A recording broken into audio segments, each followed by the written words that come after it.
Well, I am proud to say, House Republicans, we delivered. And thanks to the work of the House Republican Conference and our president, President Donald J. Trump, Americans have certainty. They will keep more money in their pockets and have the safety and security that they deserve. House Republicans remained unified. No one thought we could do it. Everybody doubted us, didn't they, Mr. Speaker? Right? They doubted us. But here we are again. Mr. Whip, what are we, 6-0? Yeah, nobody in this room doubted us. No, nobody here doubted us. But we are unified. We delivered on our promises to the American people. No taxes on tip, no taxes on overtime, tax relief to seniors, enhanced child care tax credits, elimination of the death tax, more ICE agents. We're finishing the border wall and funding the Golden Dome. And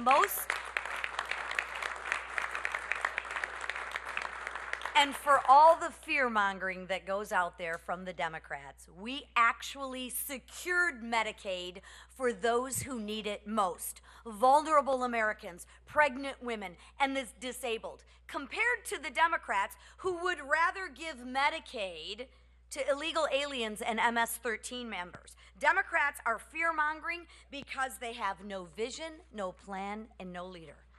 But guess what? We have a leader, and our leader is President Donald Trump. I want to say thank you to our Speaker, Mike Johnson.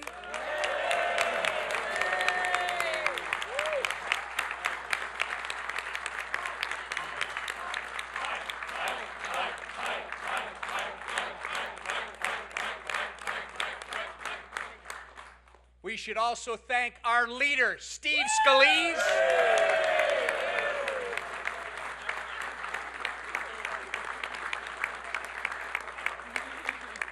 And while she won't tell you what she's doing, we got to give a big thank you to our conference chair, Lisa McLean.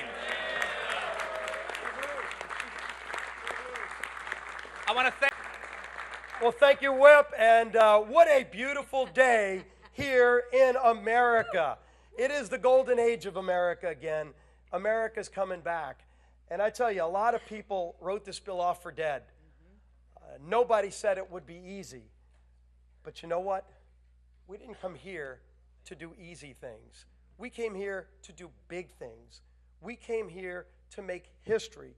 We came here to deliver on the promises we made to the American people to fight for them and to take power out of Washington and give it back to those families who have been struggling for way too long.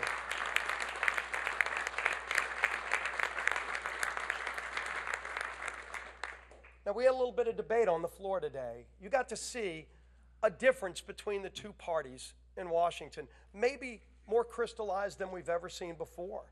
And I think that's a good thing. I hope America watched all of it. Watched Democrats falling asleep behind their leader as he went on and on trying to scare the American people with lies, with scare tactics, with depressing stories about things that will never happen unless Democrats keep running this country. But the American people said, we will not live in fear. We are not a country of fear. We're a country of hope. We're a country of optimism. We're a country that believes our brightest days are ahead, and they elected Republicans to deliver on those brighter days.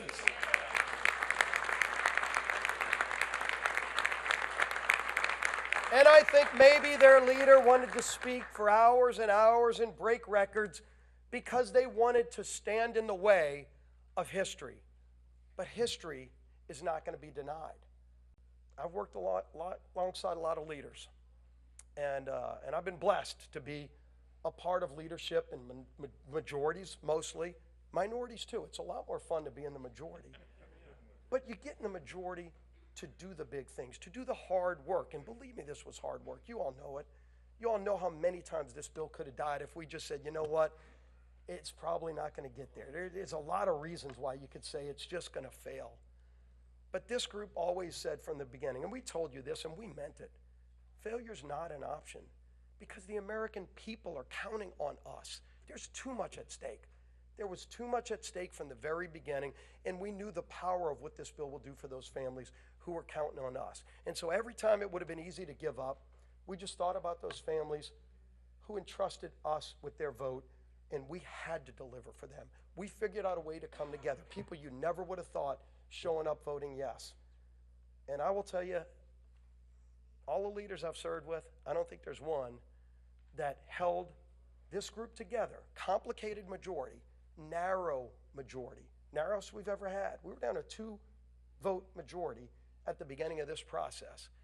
And Speaker Mike Johnson never one day wavered on his commitment.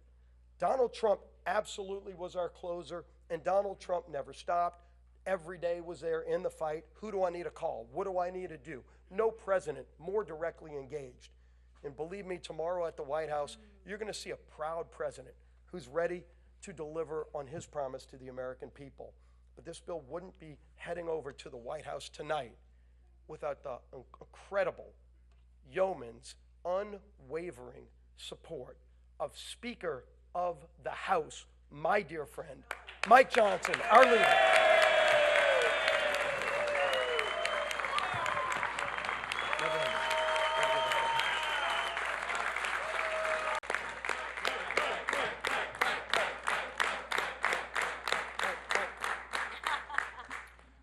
This is the vote tally card. We're going to frame this one, okay? 218, 214.